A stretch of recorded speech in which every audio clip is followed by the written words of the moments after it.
Somewhere in your upbringing, you were told a few things. Be a good man, treat others how you want to be treated, and let that special someone know how much you care about them. Now, I've heard good things come in threes, but 2 of these are true, and 1 has caused you more pain than an electric drill straight through your heart. When she told you those devastating words that broke your reality and sent you into a spiral of panic, you relied on number 3, saying to yourself, maybe she just doesn't know how much I care. Let me buy some gifts and tell her how much I love her to convince her that we have something special. Well, what if I told you that not only does caring about her too much guarantee her exit out of your life for good, but she will distort her perception of you to the point where she alters the past to justify treating you worse than the annoying neighbors who won't stop their damn dog from barking at 3 a.m. Them.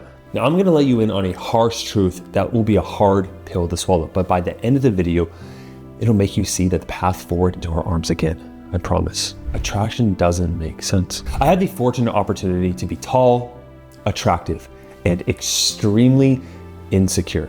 Now, this messed with my head because by society's standards, I deserved an amazing woman, or even the harem of them. But my reality was quite different. The few moments a girl did show interest in me, as soon as I opened my mouth, every word seemed to just inject more and more disgust into her brain. I was hopeless. I was hopeless. I remember in college, there was this perfect girl in my class that I would romanticize about being with. I mean, you know, wedding bells and everything. Her name was Meredith.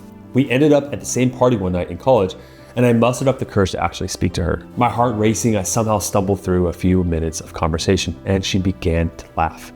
She even put her hand on my arm. I was just lit up. I was beaming, right? Then stepped in Austin. Now you see, Austin was, well, a character, the main character, 5 inches smaller than me, average build, arrogant, and staunchly conservative. All he would talk about with anyone who would listen was Fox News, conspiracy theories, and utter debauchery. So when he came up to talk to me and my crush, I wasn't really bothered. However, slowly, as time went by in our conversation, I started to notice that her attention slowly shifted toward him.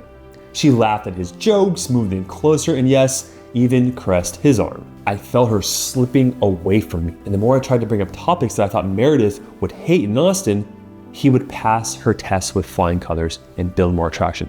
More on tests later on in the video. I didn't get it. Meredith was liberal. She told me she hated arrogant men and would only date a guy that was taller than her. I was a perfect fit on paper. But Austin took her home that night, and there was nothing I could do about it. So how does this story relate to her leaving you? When so many men choose to win a woman back that is leaving them, they become needy, don't you? You start to logically rack your brain for all the reasons, justifications for why you're a good fit for her. Meanwhile, you are trying to force attraction on her. Women pick up on this energy intuitively, and it repulses them. In the case with Austin, logically, Meredith shouldn't have felt attraction for him. He was the opposite, the literal opposite, antithesis of what she said she wanted in values, physical looks, emotionally, everything. But there was a different story under the surface.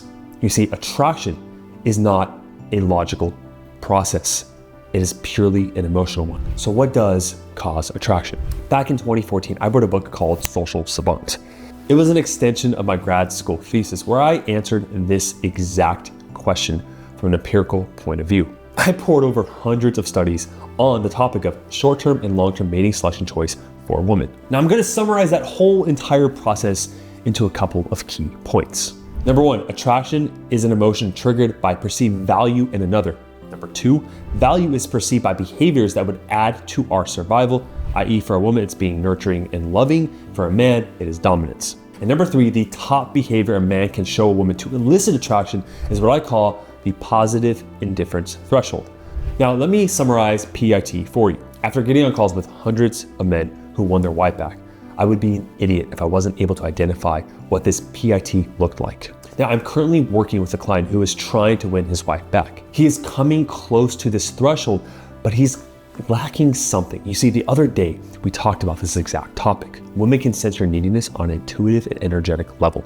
On paper, my client should be getting attraction because he's doing all the right things. He's ignoring her, he's focusing on his life, but everything he is doing, he's actually caring too much. It is a tactic, and she feels this, she knows this. So I don't want to leave you empty-handed. So I'm going to give you a technique that will actually force you to unshackle the bonds of caring about her opinion to create that authentic PIT.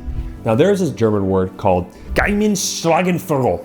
It means social interest and having a deep connection with everyone else. Now it is one of the main characteristics on someone who becomes self-actualized. Again, what does this have to do with getting her back? Just follow me for a second. I'll tie it together. Now this life is about a lot of things, but for a man, I think one of the main reasons we are here is to become who you are meant to be. Now the unfortunate thing is that the person who you are meant to be must be created and forged through trials and tribulations and strife, hardship, struggle. Think about it. What moments in your life shaped you the most? Was it getting a raise, having sex for the first time, or going on a nice vacation? No, it was a sudden loss of someone you loved, a fatal illness, or becoming heartbroken. For me, it was being cheated on multiple times in every single relationship I was first in. Each painful event stopped time and made me look inward at myself to challenge my beliefs and reshape who I wanted to be. Let me share a quote by David Dida that sums this up. Your woman knows your weaknesses better than anybody. She knows where you will falter and give up. She knows the degree of mediocrity you will settle for. And she knows your true capacity as a full man, a man free of consciousness and love. Her gift, if she is a good woman, is to test you with her darkest moods over and over and over again until your consciousness is unperturbed by feminine challenge and you are able to pervade her with your love. Just as you are here to pervade the world, and in response to your fearless consciousness, she will drench your world in love and light. Now, her pulling away is your ultimate test of self-love. What do I mean by this? If you truly loved yourself fully, and you were full of that confidence that you used to have, the man that she fell for, she wouldn't be leaving you. She would not be leaving you. Want me to say it again? You forgot who you are. And right now, her leaving you is a test for you to prove to yourself who you really are. Do you see this? This is an opportunity. So you can be two types of men, man. Look, you could be the guy that blames outside factors. I'm the victim. It's because of her parents. Oh, she's depressed, or this, or that. Or you could be the man that looks in that damn mirror and says, I fell off the horse. You did. You fell off the horse. You used to be the guy that was on top of things, that was pushing every area of your life. The man, her man. And you stopped being that. You relaxed, right? Because you forgot somewhere along the way that her test never stopped. And you stopped caring because in your mind, you thought to yourself, till death do us part. She won't leave me. Well, guess what? You're here right now. And you have that opportunity to not go back to the way you were, but even better than before. And whether you choose to work with me by setting up a call down below or not, I honestly don't care. What I care about is that you take this truth, you swallow that pill, and you do something about it.